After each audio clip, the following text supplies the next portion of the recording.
Je crois que notre génération doit savoir que la bête de l'événement est là. Et elle arrive. La bête de l'événement est là. Et elle arrive. Vraiment? La bête de l'événement est là? Elle est vraiment là ou elle arrive? Ou peut-être qu'elle est tout simplement déjà là depuis un petit moment, étant donné le chaos, à la fois sanitaire et psychologique, le chaos qui est organisé en France. J'utilise le terme organisé car il est instrumentalisé par des gens qu'on pourrait qualifier de malades parce qu'ils souhaitent faire avancer un agenda idéologique, un agenda politique qui correspond à leur intérêt et pas du tout à l'intérêt général. Bref, je voudrais vous expliquer au cours de cette petite vidéo pourquoi et comment Emmanuel Macron est en réalité la bête de l'événement et qui n'est pas celui qu'il essaie de vous faire croire, à savoir le roi juste, Jupiter, qui est le symbole du roi juste et qui, ce symbole, correspond à un alignement planétaire particulier qui, effectivement, a été inscrit dans un des textes les plus célèbres de la civilisation judéo-chrétienne, à savoir la Bible. Souvenez-vous, au cours de l'année 2016-2017, Emmanuel Macron se présentait en candidat dit jupitérien. Il a été élu le 5 mai 2017 comme président de la République française. Et cette étiquette de président jupitérien lui colle encore à la peau. Nombre de commentateurs, de journalistes l'ont désigné comme le roi des rois. En réalité, ce symbole jupitérien a une autre signification, une signification beaucoup plus profonde, une signification psychologique, psychique. Et cette signification a notamment été étudiée par Carl Gustav Jung, le célèbre médecin psychiatre, inventeur de la notion de l'inconscient collectif. Et dans l'un de ses livres les plus importants peut-être, le livre Aion, il a étudié les traditions antiques médiévales de la spiritualité et des religions. Et il a clairement compris que les planètes était en réalité, l'alignement des planètes était en réalité le reflet de l'inconscient individuel et de l'inconscient collectif. Je m'explique. Au moment où Emmanuel Macron a été élu Jupiter, il y avait dans le ciel la constellation de la Vierge qui a porté en son ventre plutôt pendant un peu plus de 9 mois la planète Jupiter. Or, cet alignement planétaire correspond exactement au chapitre 12, versets 1 à 3 de l'Apocalypse de Jean, que je vous mets ici en image. Effectivement, la réalité c'est qu'Emmanuel Macron s'est présenté en tant que candidat puis président jupitérien parce qu'il y avait cet alignement au-dessus de nos têtes et que très peu de personnes y ont fait attention. Ils n'ont pas compris la subtilité de ce message, puisque ce sont des gens qui maîtrisent très bien toujours le double langage. Il faut pouvoir s'en extraire pour essayer de comprendre davantage finalement les arcanes de leur pensée. Donc Emmanuel Macron serait soi-disant le symbole du roi juste, c'est-à-dire le symbole de Jupiter, le roi juste, le roi de justice, donc le symbole du Christ, puisque la réalité c'est que Jupiter est le symbole psychique du Christ. Alors, il faut être complètement il faut être aveugle ou ignorant pour croire qu'Emmanuel Macron serait le symbole psychique du Christ, sachant que le Christ ou le symbole psychique du Christ fait une politique d'intérêt général, c'est-à-dire une politique qui préserve les intérêts particuliers, mais qui met au-dessus l'intérêt général. Il y a une logique de transcendance, même dans la politique, qui est censée s'appliquer, qui ne s'applique pas du tout dans le cas de notre cher président, puisque lui, sa politique est uniquement destinée à une petite caste, à une petite élite. Et c'est pour ça qu'il y a tout ce chaos, toutes ces manifestations depuis plusieurs années maintenant dans ce pays. Il est peut-être temps que ça change, il est peut-être temps que les gens prennent conscience de la réalité psychique, psychologique de ce monde, pour qu'ils se libèrent de leurs fausses croyances et qu'ils puissent avancer sur le chemin de la vérité. Donc, je voudrais vous dire simplement que Emmanuel Macron, effectivement, n'est pas du tout celui qu'il veut vous faire croire qu'il est. Il est au contraire l'imitateur pervers, celui qui imite la vie du Christ, mais qui fait exactement le contraire, qui détruit toutes les valeurs morales.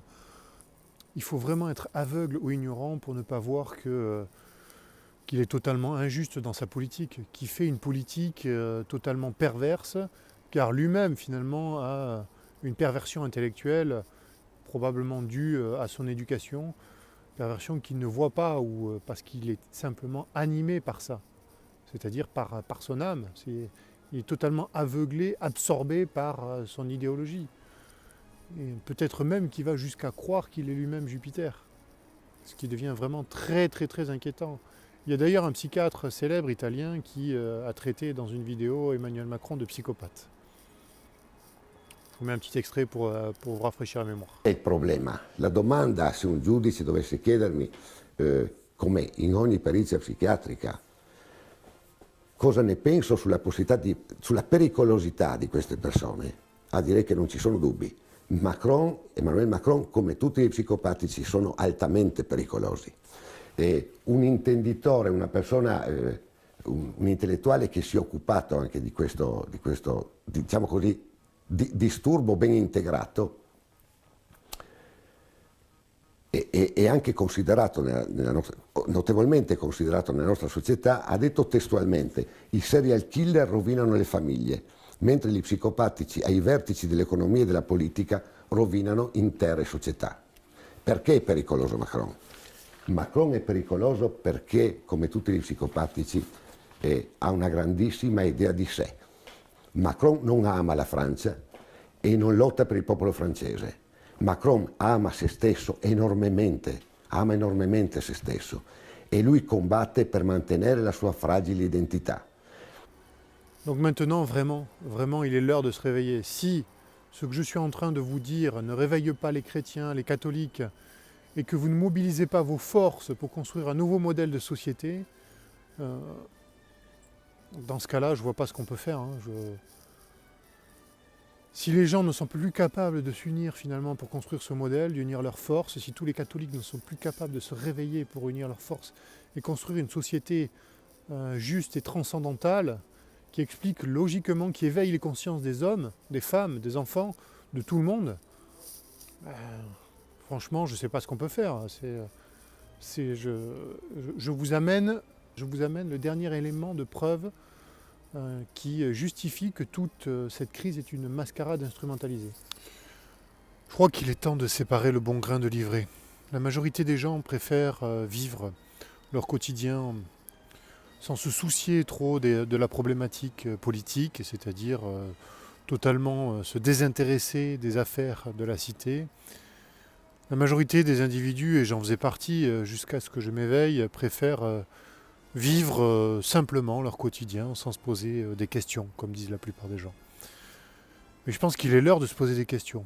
Il est l'heure de se poser des questions parce que si vous voulez continuer à vivre sous l'instrumentalisation de cette crise, qui est initiée par des gens qui ont une psychologie, une doctrine dite luciférienne, donc une doctrine du mensonge, pour qu'il y ait autant de censure d'informations, qu'il y ait autant de discrédit sur certains professeurs très reconnus, ceux qui ne se posent pas des questions et croient, finalement toujours pareil, cette croyance en l'idéologie du système et en ce qu'ils veulent vous amener à croire, à savoir la dangerosité d'un virus qui tue moins de 0,05% de personnes et encore des personnes âgées fragiles, le plus souvent, il faut arrêter, il faut sortir de cette idéologie mortifère, il faut vivre et vivre dans une société beaucoup plus saine, beaucoup plus responsable.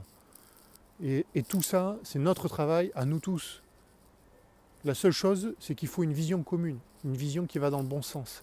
Et cette vision, elle ne peut aller que vers un modèle de société qui éveillera les consciences, qui les élèvera à autre chose que ce système capitaliste financier qui est arrivé totalement à son terme et qui est finalement une logique purement matérialiste qui n'a aucun sens, si ce n'est le sens de la petite caste qui dirige tout le monde et qui manipule tout le monde.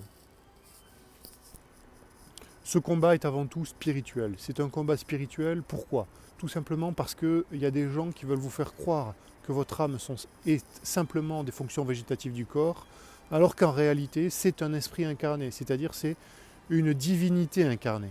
Si les gens comprenaient qu'il y avait en eux une divinité intérieure et que le but de la vie de l'incarnation est essentiellement d'avoir des comportements qu'on peut qualifier de vertueux, c'est-à-dire d'élever sa conscience vers sa divinité intérieure et bien sûr d'entraîner, d'emmener avec soi le maximum de personnes, je pense que la société se déroulerait beaucoup mieux, étant donné qu'on pourrait construire un projet d'intérêt commun, un projet du bien commun, un projet collectif.